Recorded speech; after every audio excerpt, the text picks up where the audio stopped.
Ever have that feeling like you gotta go, but you just can't? Yes. Yes. We all have. Yeah. It's frustrating, but imagine feeling like that for 22 very long years. That was the scenario for our next patient. Get this, Drew. 22 years until doctors surgically removed almost 30 pounds of, I'll say, poop from his body. The photos from this case are jaw-dropping.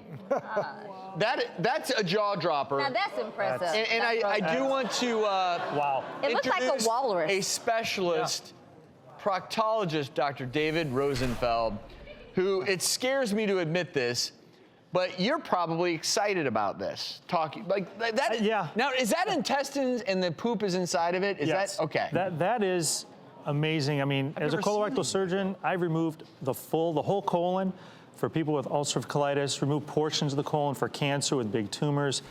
That is unbelievable. It looks like a pan. How could he survive? I mean, this is the entire colon, isn't it? That's 3 feet of his colon. That's a portion of his colon. They left part of it in, so with the stool out, it'll start to contract and go down to normal. But that... How do you survive that? It didn't rupture. He's lucky. I mean, and because this came from a congenital defect, birth defect called Hirschsprung's, he's been dealing with this for so many years. It's just a small portion of his the distal rectum that wouldn't relax.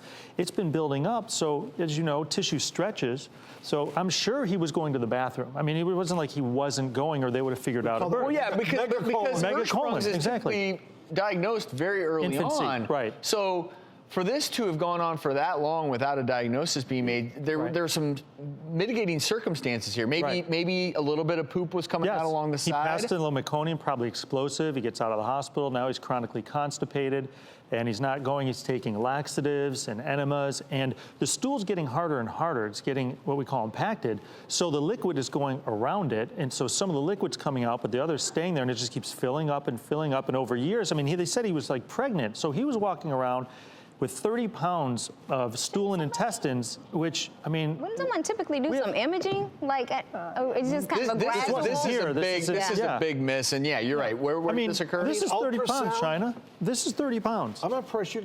I couldn't imagine holding this in my intestines for that. Yeah, if you went in here, a simple abdominal X-ray would reveal. It would reveal this. distension and stool. I mean, if you passed this thing, you'd break the porcelain, I think, right? Yeah, basically. If you're at home, you probably don't have that. No. But when should you go to the doctor? That's the thing. At home, people think, oh my God, I'm constipated. That's going to happen to me. And that's a congenital defect called Hirschsprung's.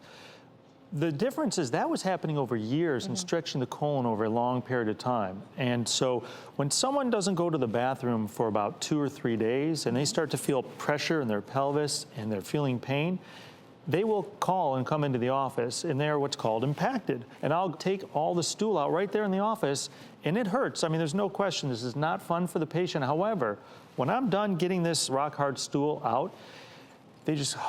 Thank you, doctor. Can I say one thing? Because we've become friends. Yeah. Every time you come on, it turns out we have a segment, but I just love chatting with you about food. I love it. And also, last comment here is there's a reason why we have good doctors, proctologists like Dr. Rosenfeld. This can really be debilitating. So if you're having issues with constipation or anything else going on down there in the backside, go see a guy like this. He can really improve your quality of life.